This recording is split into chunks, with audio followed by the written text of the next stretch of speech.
A short while ago I did a video that showed you how I made this piece. This is a woven piece with a check pattern on it.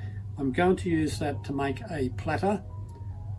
I'm going to use a technique I've never used before, which if you watch my videos you'll find isn't unusual, but whether it works or not is in the lap of the gods. Welcome to the channel. My name is Jeff. And as I said, this is something that I haven't done before, so it's going to be interesting. And I'll show you all about the design and what I'm going to try and do very shortly. In the meantime, just to reiterate, everything that I do here is using Bullseye 90 COE glass. Stay safe, wear your masks, eye protection, everything else. And if you don't want to get cut, wear some decent gloves to work with. I have never found any that I'm comfortable with because they're always too cumbersome, so maybe you can find some. And at the end of the whole thing, if you've got some comments or questions, make sure you put them in the comment section and I'll try and answer them for you. And don't forget, subscribe and turn on those notifications if you want to know when I publish new videos. Okay, here is the plan. The very first thing I'm going to do with this is I'm going to grind all of this off and square it all up. So I've got a nice square edge all the way around. That's going to be a bit odd because that's not going to square up with here, but that doesn't matter. We'll make it work. So that's the very first thing. I'll go onto my flat lap and I'm going to flatten those sides. Then what I'm going to do to make this piece is I'm going to put a black border around it, and I'm going to do it like this. I'm going to put a piece of clear on the bottom, or I might use black, but at the moment I think it's going to be clear. Then I'm going to cut my border, and I'm going to cut the sides so that put this down for a minute. The clear underneath is a little wider than the black. So I'm going to create like a shelf there. Then because this has been nicely squared up, it will fit up against, turn around that way, right up. It will fit, it'll sit on that clear and it'll fit hard up against this piece here. And I'm going to do that in a border all the way around. Now, you're going to say, but it's going to slump in the middle. And I will be taking this up to a like a contour fuse. Try and keep as much texture of the woven piece as possible. And the way I'm going to stop this from slumping, I'm going to get a piece of 3mm and I'll put it underneath it, keep it away a bit. I'm going to put thin fire on that so that that will support that. Because if I just support it around these edges, it definitely will slump down. And in this piece, I don't want that. You could do that, but in this piece, I don't particularly want to do that. I want it flat as. And the black fuses well, because it's black. That should soften and fuse before this changes too much in texture. But we should hopefully get that fusing together with the clear, which I know is a bit more difficult, early enough to retain that texture. So that's the plan. As I said, never done it before, never tried it, but we'll find out whether it works. So first thing, I'm going to square this piece up, get over on my flat lap and grind the sides and get them as square and straight as I can. This is the flat lap I'm going to use. Look, if you want to see me using that, have a look at some of the other videos and you'll be able to see that. But I'm not going to show it this time. What I am going to show you is this mess. This is my little grinder, and it has decided to pack it in on me. How can I describe it? Yeah, when I turn it on, it just hums. This seems to be frozen. You can turn it sort of by hand, but other than that it just hums, and well out of warranty of course, so I don't know what's going on. Might have to buy another one because I've spoken to an electrician and that, and they don't seem to know either. So if anybody out there knows, oops, excuse me, there's that shake. If anybody out there knows, please let me know, because if you had this problem before and you found out a way of getting around it, I'd love to know. So I don't particularly want to buy a brand new one. I think there's something like about $400 to $500 here. You can see there I have squared up all the sides. Looks pretty good. It's obviously a bit wonky in places. Nothing lines up properly, but I'm not worried about that. If I tried to do that, I would have ground too much away. Happy with that. So now I'll just show you. You can see now that will sit on that lip really well. I'll be able to get it up against that black really nicely, so I should be able to get a good fuse there together. Now I'm just going to go and cut these up so that we can put it all together. So what I'm going to do here is cut some 35mm strips, because I think 35mm is going to look good on this. I'll set up my guide here to 35mm.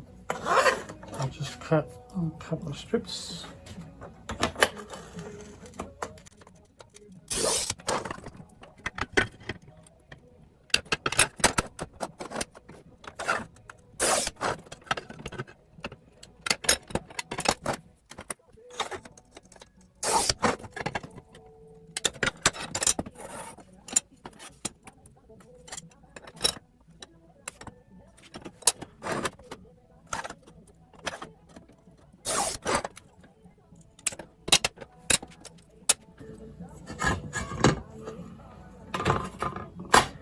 Now, my clear, I want to be a little wider for the edge, so I'm going to make it to maybe 4mm, 39.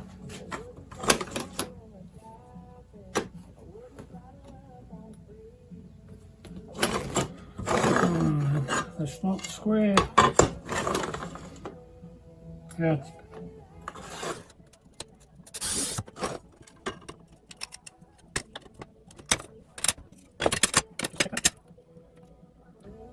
yep, I think that'll be good. I'd rather have a little bit more there than less.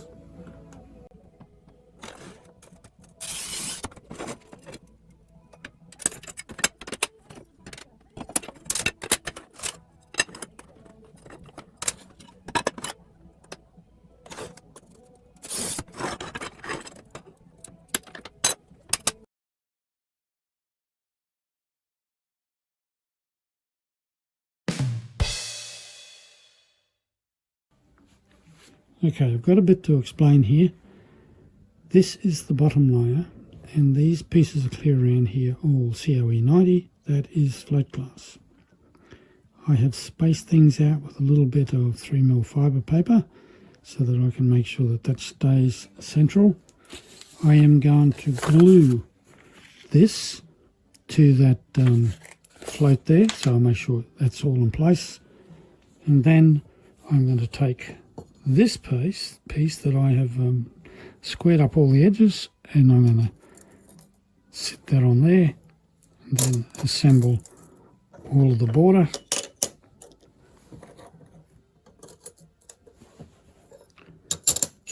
And in theory, that'll be it. Well, that's theory anyway. Now just a note, I have the shorter pieces are on the end here for the top. On the bottom, I have done it the other way around, just so that they overlap and make a stronger join rather than having them both joined in the same place. What do you reckon? Think it's going to work? Oh, I think it's going to work. I am a little concerned that the edges, because it's only a contour, might not look that great. If necessary, I'll just have to maybe touch them up and then hand polish them, because I can't put it back in the kiln. Or another option I thought was touching them up, squaring them up, and then sandblasting over about 10 mil and creating a sandblasted frame around there. Not sure about that one. Anyway, that's it. It's all ready. I'll clean it all up, assemble it, put it in the kiln, and we'll see how it goes. Now, I'll just quickly show you in the kiln. I've squared it up as best I can, because you can't actually see what's on the bottom, so it's just a matter of push it all together and hope for the best. Okay, I'll get that going. Okay, patient died basically. Doesn't look too bad, does it, except for that. It's cracked. I think it's all my fault, but I'm not absolutely sure because I have had a couple of cracks lately.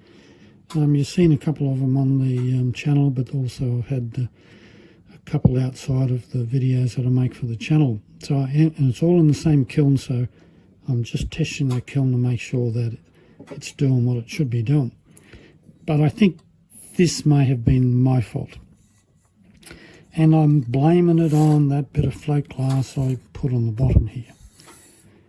What I think has happened, and I'll just try and show you, I think you can just see it there. What's happened is that bit of float glass was pretty neat around there. I had that 3mm fiberboard in there to keep it spaced, but this has melted down against the float glass. So what I think has happened is that float glass has been sitting in here up against this, and as this was cooling down and shrinking, the float glass didn't shrink quite as quickly, and it's put pressure on that corner and just cracked it off. So that's just me, I think. But my recommendation would not to do what I did with the float glass, but to just use 3mm fiberboard in here to try and keep that piece up. Otherwise it would have looked good because that's then suspended above. So unfortunately, yeah, I lost the texture. It even though, I mean, I think I took this up to 750. I would have thought that would have been fine for that texture, but maybe I'm wrong. I would have always had these joins that didn't disappear, that I wasn't too worried about. I think if it had survived and I'd cleaned up all the edges and that, it still would have looked a reasonably good piece. I would have then slumped that, turned it into a platter with a slight curve. But it's going to end up on the scrap heap, and I am going to think about what I can do to reuse it. So a couple of lessons there. Don't use float glass to support it. Use just 3mm fiberboard. The whole concept of doing this, if my kiln is fine, you're going to lose texture. You're never going to get a join properly on the edge at those sorts of temperatures. It is going to join, but like there, it joined better than there. Now, that may have been, maybe I just didn't have it tight enough or it moved in the kiln, but if it's joined there, you would have thought it would join in the others. But anyway, and here, let's have a look at this one. Yeah, still hasn't quite joined. So, wish I could give you a real good definitive answer to this, but I will test the kiln, and when I know, I'll let you know whether it was the kiln or it's just me. Sadly, another failure. Well, not having many wins lately. I've had a few cracks on pieces that really I don't think should have cracked. Given the schedule, they should have been fine. This piece may be an exception. It may have been because of that float glass I used, which is a good possibility. but I'm still testing my kiln anyway, just to make sure that it's doing what it should be doing. I thought that was going to work, even though it was the first time, I know, but I thought it was going to work. But anyway, we live and we learn, and I hope that's helped you learn something as well. Anyway, if you do have any more questions about it, please ask me in the comments. And that's pretty much it for this one. Don't forget, up here, example member videos and a button to join. Down here, a video just for you, and the subscribe button. And until the next one, and I hope it's not a failure, I'll say bye for now.